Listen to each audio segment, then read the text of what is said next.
Welcome back to another episode of the Minds with Hakeem podcast. On this episode today, I had the pleasure to sit down and talk with Andrew. We talked a little bit about his professional career in photography, and we really had a deep conversation about serving your community and how you do that well and how do you get involved. We hope this episode gives you a lot of insight of kind of what's going on in the Des Moines world and kind of where you can plug in at, or if you're already plugged in, just how you can better pull people to get plugged in. So hope you guys enjoy this community episode and listen to what Andrew had to say. Peace. See you inside. See you inside. See you inside. Baby, let's ride. See it.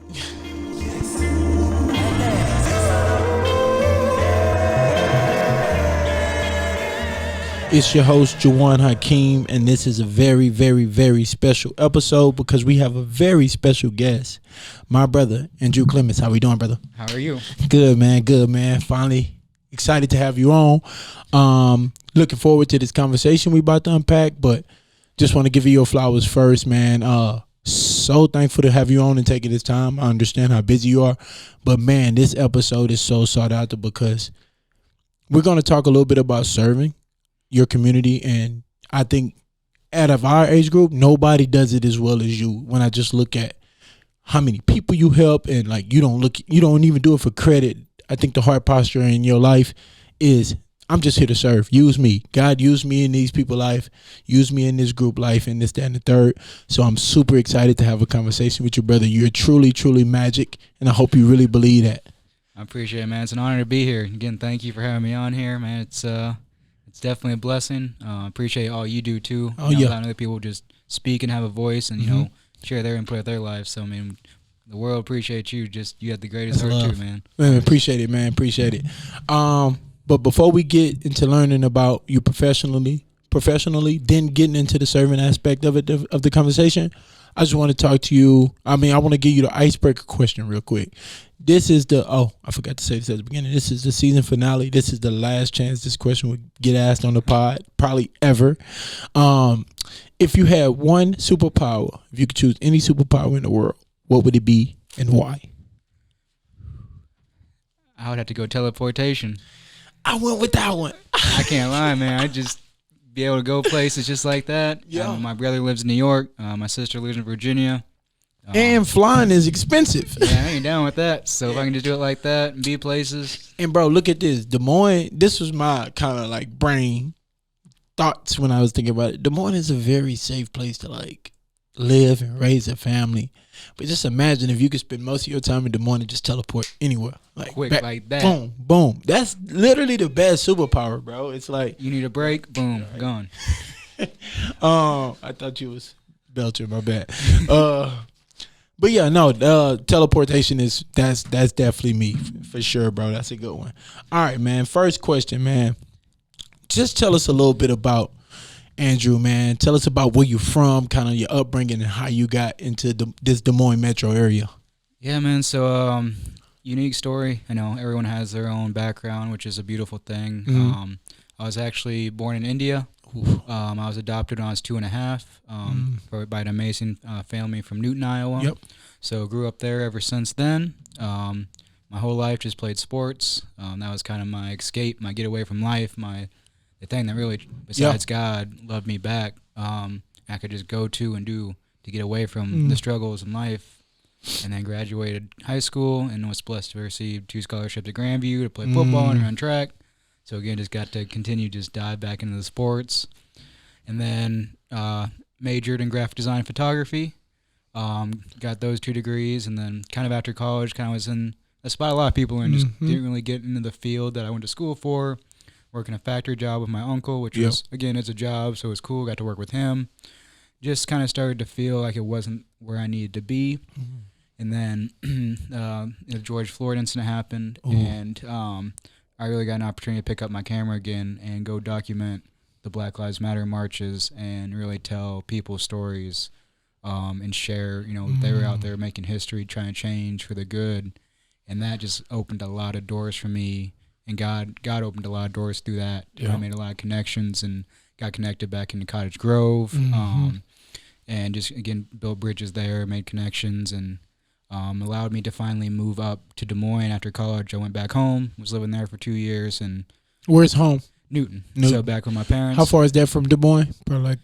Depends on how fast you're driving. Ooh. About 35 minutes. Oh, okay. You know, Yeah. You know, so Heavy foot. So it take him 20 minutes, y'all. Yep, absolutely. We make it there and back. But it was nice to get back in Des Moines, get rooted around the people I want to be around, around, you know, my jobs and the things I'm involved with. So now I'm here in Des Moines, just, you know, doing life insurance is kind of like my day to day. Yeah. And then the photography is, I'm being blessed. You know, that's kind of just my side gig. One day, hopefully, turn that to full time. But for sure, just taking a day at a time. You know. No, for sure. I want to jump back to something you mentioned. I don't want to breeze over that. Like during that George Floyd moment when that kind of had that big jolt and shock in the world, and like you said, a lot of people started using their voices more, which I'm one of those people who started as well. I'm using it way more than I was. Just kind of talk about some of the things that you did, because I remember nobody was able to connect and get together, and we did this big hoop summit, that's awesome. Yeah, I played on Team UVT, and you know we won that thing. Like anything basketball related, I'm a top 5 call in Des Moines. That's just a disclaimer. Sorry, it's all I had to flex. That's facts. Yeah, I spit right there. Yeah. So, but like talk about some of the things you did besides that and that as well. Yeah, and that kind of being from that small town. I don't really use Facebook other than to use for my photography, but I was able to speak for a lot of darker people in Newton and be that voice. And, you know, I lost a lot of friends, lost a lot of connections, a lot of things were said. And, you know, it was upsetting, but I learned that's okay. I don't hold any envy or any anger. You know, it's just the way it is I can take care of myself and just do my best to educate how other, you know, people of color feel. So that was a big moment for me. And just, again, being able to be a part of the marches, I was able to just see the power and the beauty of unity. And it really, I'm very introvert. I'm pretty quiet. That allowed me to really step out of my box and be myself and truly love myself and what I do. So I was able to, again, just kind of speak my truth, be myself, learn who Drew was truly, and kind of what God was having me called for. For sure. And kind of take those first steps. Yeah. No, yeah, that was awesome. You was literally everywhere, like shooting everywhere. I think Julian and Longshot and B Wells, they was doing a lot. We was doing a lot with Prolific Development, Good Vibe Movement, and that's just a few. Like I'm missing a ton of people, so do not feel disrespected by that. But you were literally on every scene, like just shooting, and like to my understanding, nobody wasn't paying you money. Like, but that's just your heart. It's like I'm gonna go capture these real black stories, and I'm gonna get them out there, and then also I'm gonna give them their art for free so they can take it. Like that's just your heart. That was really cool to be a part of that and just see your growth and your movement in that time to tell those voiceless stories. And that was kind of like when I was doing sports in college. I knew that was going to end it someday, so I had to find something where, again, sports was my escape. What was going to be my next escape or my therapeutic thing? And photography got to be that, and that's why I've learned kind of what my worth is. But still, at the end of the day, I'm gonna be shooting regardless. So that's why money is secondary to me. If I can help you or someone tell their story, put them on, that's what I'm here for. I get the joy of just being able to share their story and just be a part of that, and seeing them look at the image of themselves and just see like, oh, that's an amazing picture, but I just took a picture. That's you, man. That's you, you know, and it's that's what makes it worth it for me. So that's what's up. How do you feel with a camera in your hand? How do you feel when you're shooting? Serene, just at peace. Just kind of in my own world. Like I said, I'm pretty introvert, so I'm very quiet. Like I don't have to really talk to nobody. My Grandview football games, that was kind of my first thing that I shot was sports photography. Is kind of like my favorite kind if I had to choose one, and that I could just go grab the camera and just create and just be in my own world. And that's kind of how, that's a good question. Just probably just a serene, just peace, and just, you know. It's funny because I feel that way when I'm podding, but I also feel like I feel that way when I'm talking to a group of like men or boys, or just young professionals in general. Like I feel, it don't feel like work to me. It don't feel like work to me. It feel like that's where God want me. Absolutely. That same piece that you was just speaking of. So I asked that because I had a feeling that you would feel that way, but it's like, just to hear you say that, like, I can relate to what you're saying. All right, I'm gonna jump this to serving now. To this conversation towards serving. I also want to say thank you for allowing me to shoot your wedding because you were the first wedding I ever shot. And now the ball Man, been rolling. Yeah, man. That was That's an a amazing blessing. opportunity too, man. Yeah. So, yeah. No, and you crushed that thing. It's hard to make a dark man and a white lady look good together, and you also crushed our engagement photos.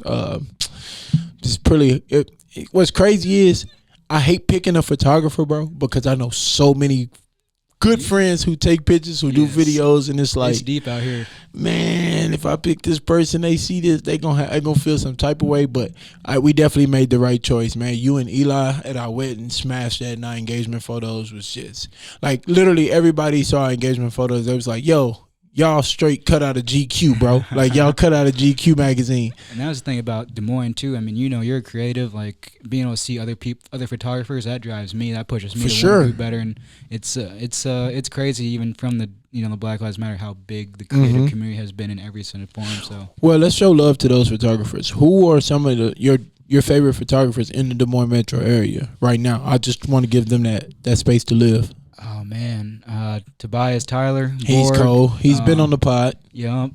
Scott Bruxford, my homie. We were on Price of a Hug together. Ooh, he's cold. Shoot, Parker. He does a lot of sports photography as well. I gotta give a shout out to Doug Wells, my professor. Come on, man. Doug the GOAT. Yeah. Doug got all my legendary Grandview picks. He's got that wisdom, man. He's one of the most selfless people too. He'll do anything. He's dope. Oh man, Eli's another amazing photographer. Yep. Man, there's so many. Don't feel bad if you got left out. I didn't say man, he's not here, but Jordan Cheatham, he's a dog too behind that. Bro, Cheatham is really, really good. Some of the got stuff, I don't even think he know how good his product is. Nah. Like, I can look at it and just be like, he don't understand the piece of work he just put out. He's cold. He's a dog, and yeah, that's man. There's so many different photographers, and I feel which is a good thing. Yeah, which is a good thing that there's so many. But yeah, don't feel bad for leaving nobody off, man. That's just your personal, off the top of your head. But all right, I want to talk about serving your community.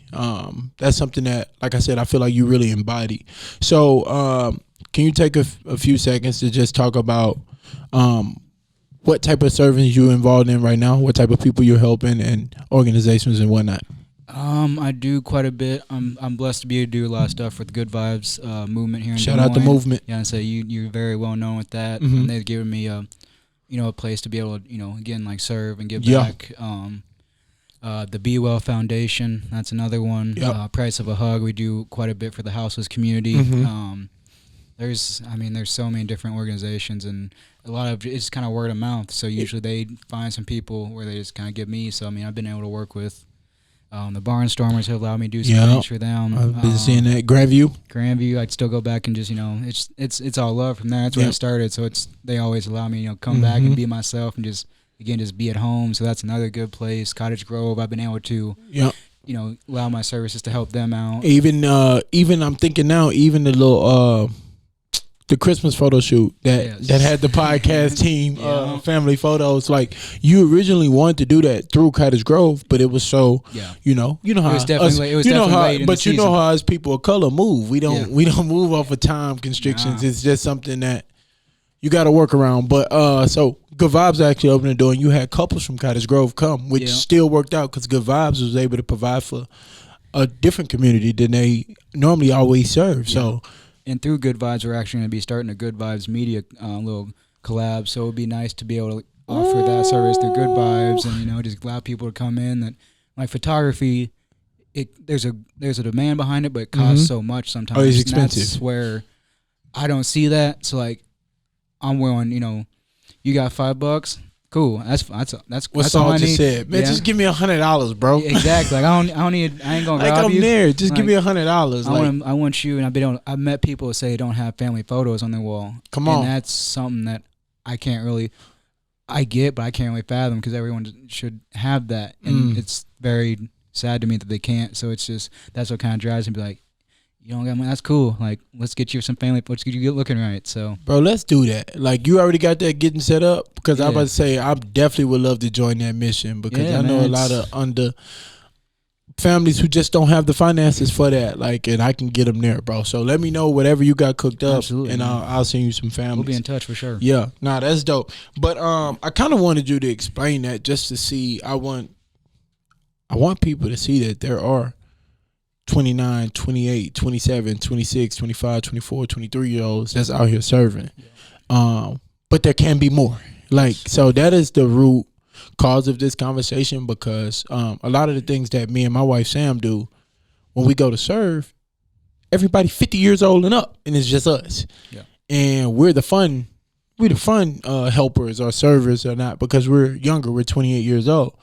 But to see you and many others doing what they doing out in the community is just a light to see. But I want to see that light shined way more, bro. Absolutely. So my question for you is, what makes you serve so much? Like, what makes you go out there and do what you got to do?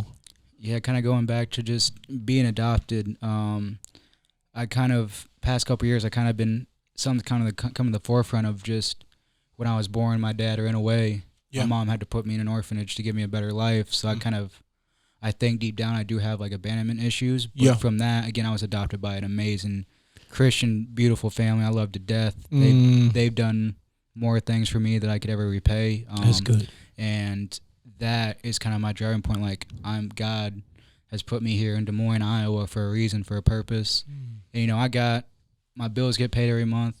It's about giving back to the others that I've been so fortunate for the experience of coming from India, where who knows what could have happened to me, to be here and be so fortunate, so blessed. So like being able to give back to others and just, again, it's like talking about this is tough, because like recognition is cool, but like that's not what I'm doing it for, and you know that. And it's just being able to just serve others, because there's a lot of people that serve, but their heart posture is for a different reason. It's for the likes. It's for that dopamine hit. It's crazy. It's crazy, and I do not want to blaze over that story you just told about your transition from India to Des Moines, because that literally made my heart go back to your mess become your message. And I think you embodying that, like, even with what you went through in your past, which is very, like, that's some serious crap. But I forgot where I was going. You was talking about complete brain fart. 3, 2, 1. Do you remember the last message you said? Last word you said?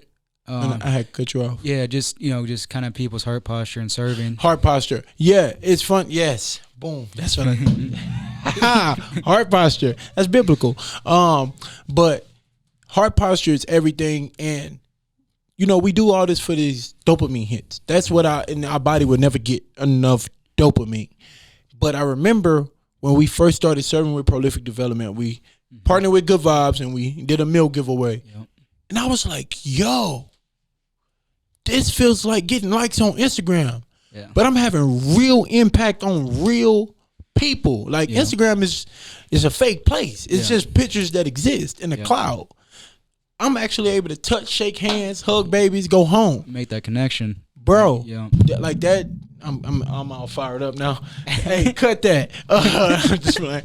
But yeah, bro, that dopamine hit, like, in that heart, like, because my heart wasn't in it for the likes. Yeah. Like, kind of like what you were saying. It's like, I'm in it to touch lives. I'm in it to meet new people and have them touch my life. Like, that's a very selfish way to look at it, but it's relational, you know what I mean? So heart posture is huge, man. Like, another thing is, like, I'm not perfect either. I made my mistakes. I will make mistakes, and that's what I think a lot of people, assume that, as being like a Christian, like, like they're so perfect. But I also want to show people, like, I'm not, I want to serve, but I also want to show, like, you can have these issues and these flaws and still see that God still has the utmost love and grace and, like, care for you. Yep. And if there's any way I can help, just show that. I don't have to preach at you. I don't have to preach, just like showing you, like, this is what God's done in my life. I still have my struggles, but I want you to just have a connection, know someone that cares. I just want people to know, like, because it's scary when you think about, like, because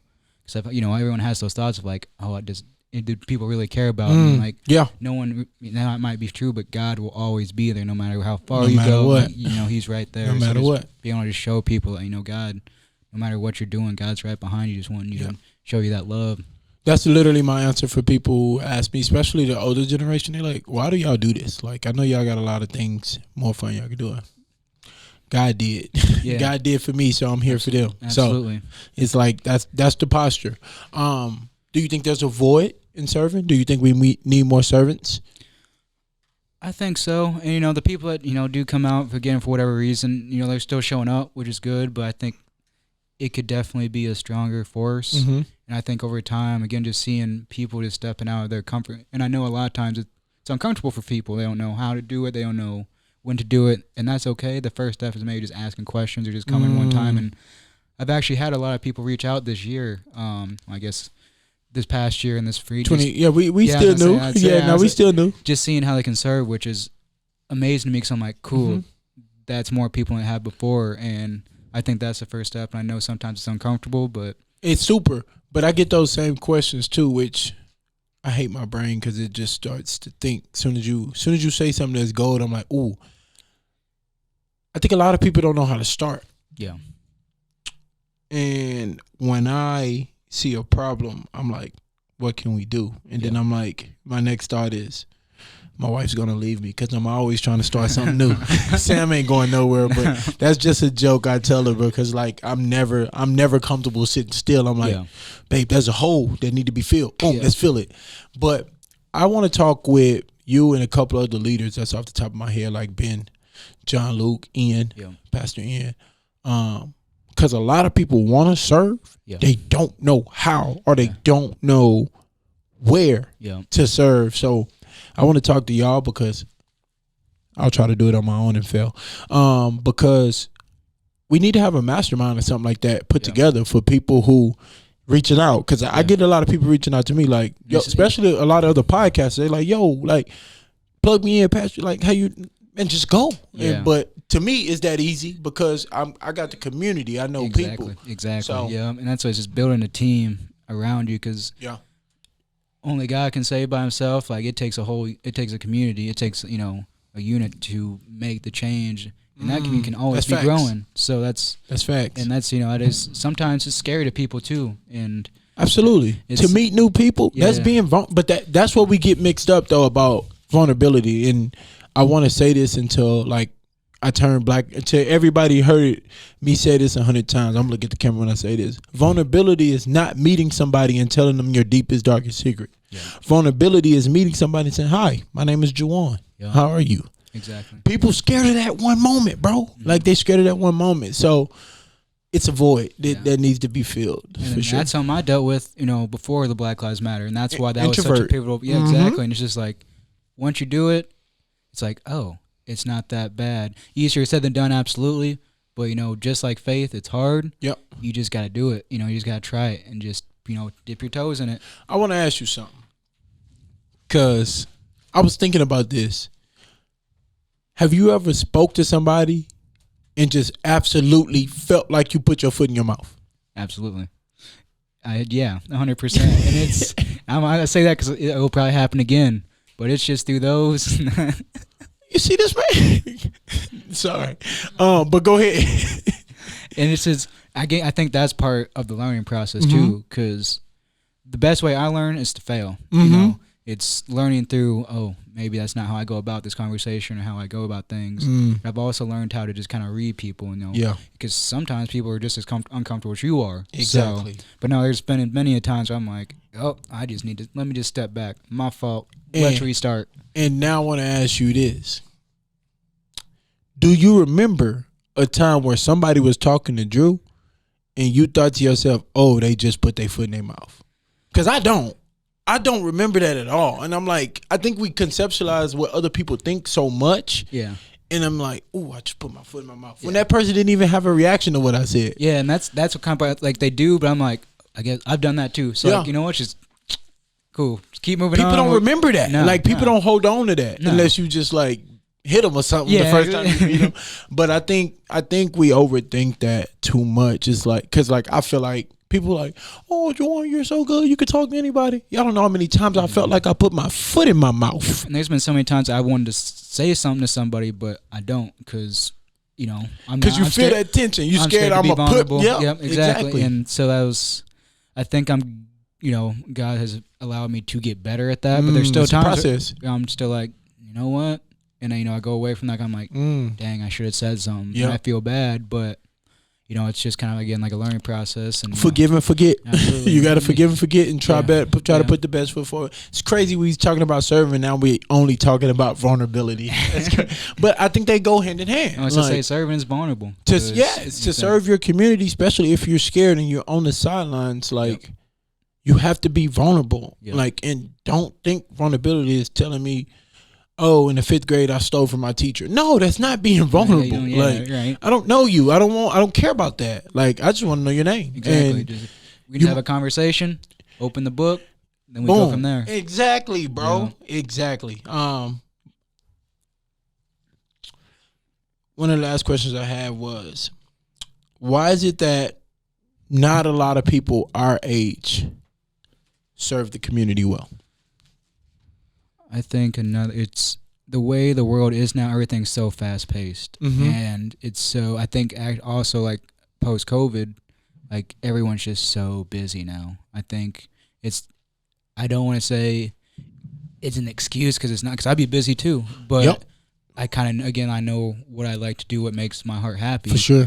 And I think sometimes people get too busy, they get too caught up, and they need time to rest and energize. But sometimes I think there is energy they could expose to serve. I think sometimes it's just uncomfortable. Again, like we were talking about, they don't know how to get involved. They might know, some sources to get involved, but they don't know exactly where to go. And I think it's unfortunate, but there's just some people that just don't think it's worth their time, or they can make a difference in that way. So, I think the majority of people hang out in that. And millennials. I'm not going to speak for Gen Z because I don't want Gen Z speaking for millennials. Yeah.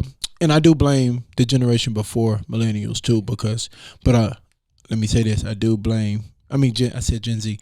Gen Z is before us. Gen X. I'm not going to speak on Gen X because they're different beasts. Yeah. But I blame us for them. I blame Gen Z for them, and I blame the baby boomers for us, because I think the baby boomers, I think they were very selfish people at times. Yeah. And I think our generation is selfish. I think millennials are selfish, and we're all careerists, and we all want to get to the next level, and that's fine. Like, to be that. Like, I'm not saying that's bad, but life is about balance. Yeah. It's like, if you 90% locked in on your career goals and yada yada yada, use that 10% from the community and use it well. Yeah. Or if you 90 on that, 5 on your family, which is a horrible balance, which is sometimes the males do that a lot. Not women. Yeah. Women they about their family more than men. But I think our balance is horrible for millennials. I think a lot of times people just kind of get stuck in their bubble. They don't want to see the problems outside of it. Everything's good in their life, that's quote good. Unquote. And they just don't want to. But exactly. Like, we learn from our ancestors. That's good. Yep. And I think like we were saying, like heart posture. I think a lot of people. I'm sure there's younger kids that do serve, but they just for sure they say they get the and then they probably won't come back again for until they need that post or that recognition, if you want to call it that. For sure. And I think it's just, I'm kind of old school in the way I think as well. I think it's the way I was raised too, where it's I have a very unique story, so it's just kind of where I came from, where I could have been. That's why I do it, and a lot of people aren't fortunate enough to have that. They kind of been grown up in a way where they've kind of been given everything, so they're kind of shielded off from that world of my brother lived in New York, and when I went there in 2002, I was 2nd grade, so I got exposed to the houseless community and those problems at a very young age. So I really saw, and a lot of people in Iowa don't leave their small towns. They don't get to see, which is unfortunate. It's not a lot of times their fault. It's just they don't see. Your perception is your reality. Exactly. And when let's look at, and this is where I had to check my heart at. All the gun violence, speaking of what just happened at that public school downtown. It's a block south from my That's apartment. what I'm saying. Yeah. It's right there in the mix. And looking at that, and as me from Beaumont, Texas, I'm like, Des Moines only had 27 murders last year. Like, that's good. Yeah. Like in Beaumont, Texas, that's a good year. Yeah. But that's not these people here reality. So I got to be respectful of that, because they like, whoa, 27? When I was in we only had 5. Yeah. That's a big jump to them. Like, that's a big jump. So me being respectful of like their perception, but people got to challenge themselves to get out of that perspective. You know what I mean? Not saying let's look at each death that's not that serious, because that's not what I'm saying. But I'm saying, as far as when it comes to serving others well, get out of your perception. And that's the thing too. Like, we're not sitting here like judging people for not serving. No, it's we kind of understand why that, and that's why having this conversation, just even asking like, how do we get others involved? Mm-hmm. It's a tough question, because sometimes it's hard to reach that community, but I think it's just reaching out, and And I think too, I think a lot of people sit the sidelines on when it comes to serving others. It's because of their situation is so broken and so messy. Yeah. They're like, how can I go out and help others? Exactly. But to be honest with you, your heart posture when your life is not as broken, not as messy, and you got more financial gain, you ain't gonna serve because you didn't when you didn't have it. Exactly. So I look at my journey when I started serving. Like, I didn't have a lot of money at all. Like, I was living check to check, literally, and I'm going out and serving and helping others and doing what I do, and that makes it much more easy to me now that I'm seeing more financial gains. Now that we are able to do things in a different light, it's like serving is still a part of that. No matter what I got, that my financial status don't matter of how I'm gonna serve. So I think most people who do sit the sideline our age, their lives financially is not where they want it to be. So they're like, how can I go help other people? I think that's maybe part of the issue too, is people think it has to be financial, but it's not really that. Exactly. Like, it just takes, like, the food handout every Sunday we do at Good Vibes. And I just bring hot dogs. That's not that much money, but some people, they just show up and help pass out. And that's all we need. That's it. We just need some bodies to smile, and you don't got to buy nothing. You don't got to cook nothing. Just show up and help. And people do, and that's when it's beautiful, because like, oh, I don't got nothing, but I just want to help. Mm-hmm. Yeah. Boom. We got a spot for you. Exactly. Like, so welcome. I got a question for you, and we'll end on this, man. I only want your perspective. What do you think is more helpful for? I'm gonna create this person, a 18-year-old black male, who's living in poverty. What do you think more helpful for him? For you to give him $100 a week, every week, or for you to pick him up, sit him down, take him to go get something to eat, and spend an hour a week with him and give him no money? I think spending that hour with him, because I think a lot can be done in an hour. Because that $100 nowadays, it's just like giving a houses. I'll still break some bread for a houses guy, but at the end of the day, I don't know what that's going to. So that's part of the serving, but being able to spend, like we were talking about, there are a lot of people out there, you don't know their backgrounds, you don't know their story, and you don't know if they even think, no one cares about them or knows they exist.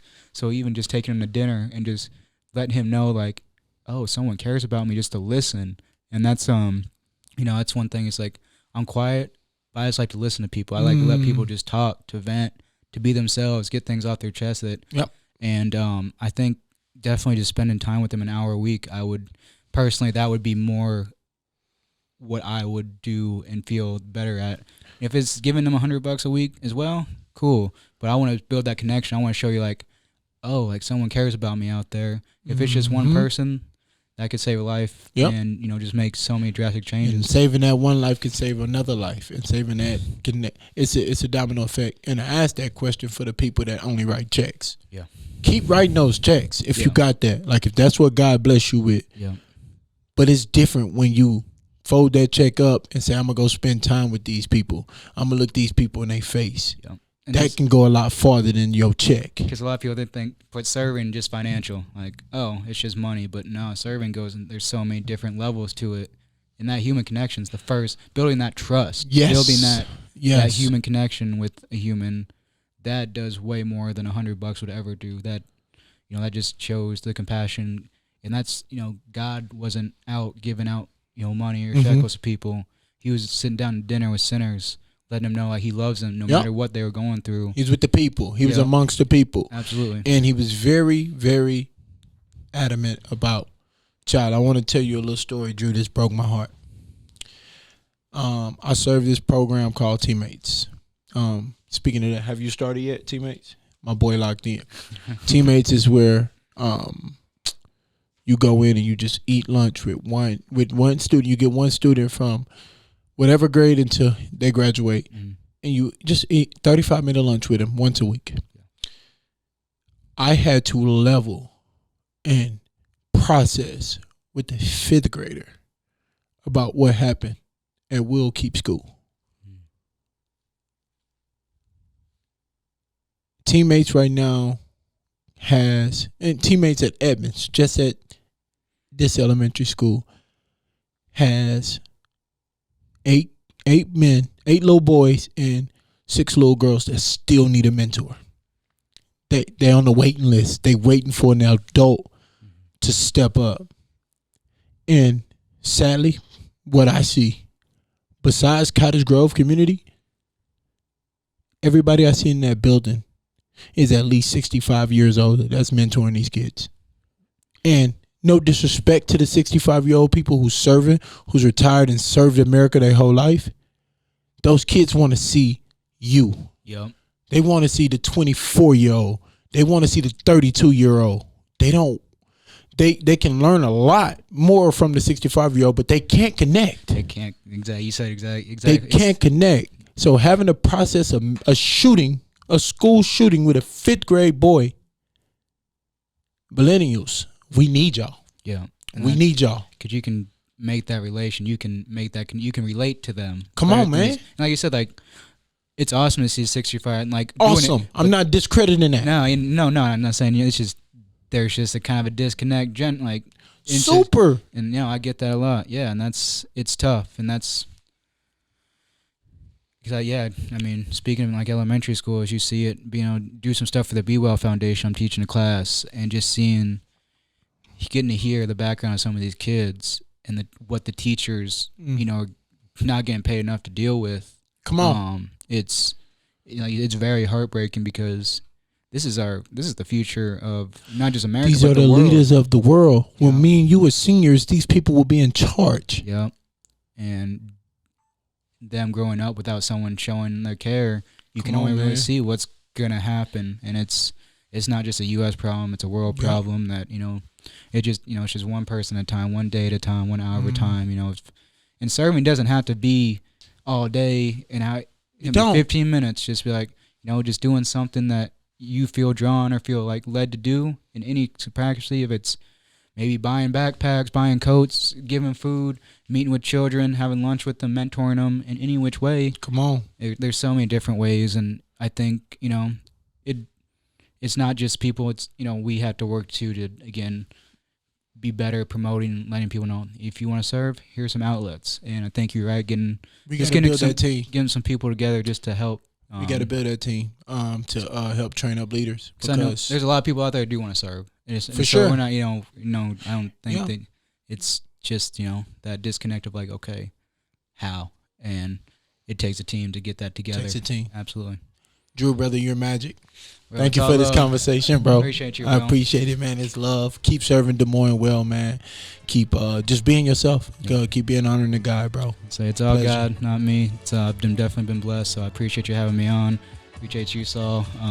Again, appreciate all you do for giving people in this community a voice, a place to just talk and be themselves. I wish you knew just how much you mean to the community as well. So it's all love, man, for real. Andrew Clements, everybody, man. Peace.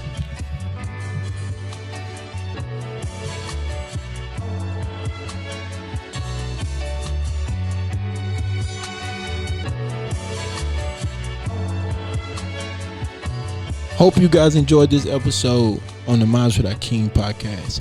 If you made it this far on the episode, this would be really helpful.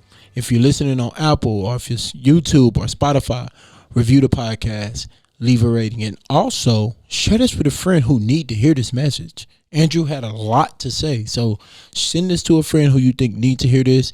I don't care if they're in Des Moines or North Carolina, Texas, wherever. We need to serve our community well. That would be very helpful. And special thank you to you for making it this far. Until next time on the Minds with Our King podcast, and this wraps up a season. Season 5 is in the books. See y'all for season 6. Peace.